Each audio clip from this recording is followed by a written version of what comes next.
Hello everyone, thank you so much for watching this video. This video is all about planets that are responsible for breakage in marriage. So why is that lot many marriages get broke? Why is that lot many people cannot able to gel up with certain person? Why is that there is a friction in the relationships? Why is that there is a lot of divorce cases rising? Why is that there is a separation among the people? It is all because of planet Venus. If Venus is afflicted in your birth chart, and obviously it's a male's birth chart, so that might leads to relationship failure.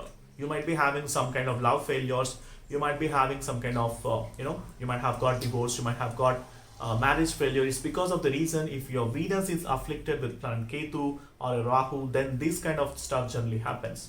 And of course, your 7th house should be very stronger enough, because 7th house talks about marriage, 7th house talks about relationship issues, 7th house talks about spouse characteristics. And if at all 7th house Lord is placed in the bad nakshatra, if at all 7th house is receiving very negative aspects, if 7th house is receiving the aspects such as Saturn, Ketu or Rahu, then obviously there will be a little bit of friction in the relationship because of ego, because of selfishness, because of many other stuff depending upon the planetary alignment. And also we have to see the relationship between the 7th house planet and also with the Lagna. Let's say for Venus Lagna, which is Libra, okay, and 7th house Lord becomes Mars, and Mars doesn't go well with Venus. So obviously for these people there will be a little bit of friction in the relationships. So one or other person has to compromise, and depending upon the malefic nature of your spouse horoscope also, we have to come into a conclusion whether this person will be having a very good marital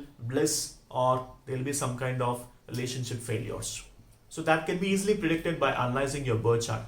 And how it generally happens is in the marriage prospects consultation, so we'll be analyzing with regards to the male's birth chart to the female's birth chart, and we'll be giving a certain score for these two birth charts. And depending upon the score, we'll be able to come into your conclusion that this person can able to have a good relationship with his spouse. And also another thing we'll be checking is the placement of Venus and Moon. Venus and Moon in the male's birth chart you have to check, and we have to see the connection in the female's birth chart. Let's say Venus is placed in the Cancer zodiac sign in the male's birth chart, okay, and let's say Ketu is placed in the Cancer zodiac sign of the female birth chart.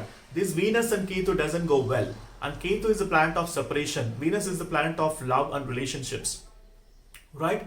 So then we can come into conclusion that it may have some kind of issues in the marriage, right? Let's say if at all Venus is placed in the Cancer zodiac sign and Mercury is placed in the Cancer zodiac sign, Venus and Mercury are friends to each other, then we can say that these people will gel up with each other and have a good understanding and can lead a very good marital life, right? So that's how we have to check. And also we need to check the placement of planet Moon as well. Moon is the planet of mindset. Moon is the planet of understanding. Moon is the planet of thoughts, right? If Moon is placed well in your male's birth chart, if Moon is not well placed in the female's birth chart, then there will be some kind of understanding problem. If Venus is placed well, then there will be love. When Moon is placed well, then there can be understanding. So for relationship to establish, you need to have love and understanding as well. So that's why Venus and Moon has to be checked. I'm damn sure 95% of astrologers were not checking in this way to see the marriage compatibility, and that is the main reason why you can see lot many divorce cases, lot many marriage failures, lot many relationship failures happening, even though they would have got married after checking the horoscope analysis. So now you can understand how much important is to go to a good astrologer who can able to help you with a good consultation, right? So you need to find an astrologer who have very good knowledge on 3 systems of Vedic astrology. Whether he knows Sage Parashara Hora Shastra, whether he know Bhruvanandi Nadi astrology, whether he know KP system. These 3 systems has to be put onto the paper when you provide the consultation analysis. In my consultation, I take lot much amount of time. That is the main reason I keep telling in my videos, for each consultation, I generally take 4 to 5 hours of time in terms of preparing the analysis for my clients. So that's the reason I take very limited consultations, right? I won't be just bombarded with hundreds and thousands of consultations, because the people who come for consultation obviously are very serious, right? So they have some burning issues, I'm sure. So that is the main reason why they book for astrology consultation with me, right? So if at all you are serious about learning astrology, if at all you are serious about knowing what exactly is there in your birth chart, so please book for an astrological consultation.